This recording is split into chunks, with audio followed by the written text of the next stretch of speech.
the evolution of sex ratios has produced, in most plants and animals with separate sexes, approximately equal numbers of males and females. Why should this be so? Two main kinds of answers have been offered. One is couched in terms of advantage of population. It is argued that the sex ratio will evolve so as to maximize the number of a meeting between individuals of the opposite sex. This is essentially a group selection argument. The other, and in my view correct, type of answer was first put forward by Fisher in 1930. This genetic argument starts from the assumption that genes can influence the relative numbers of male and female offspring produced by an individual carrying the genes. The sex ratio will be favored, which maximizes the number of descendants an individual will have, and hence the number of genes copies transmitted.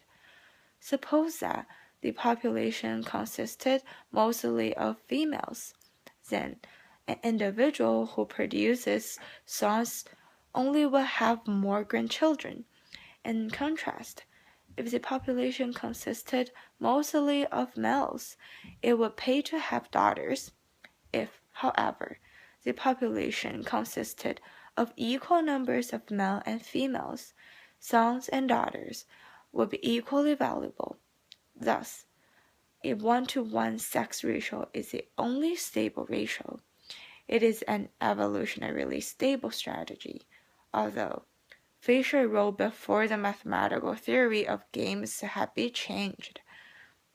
His theory incorporates the essential feature of a game, that the best strategy to adopt depends on what others are doing.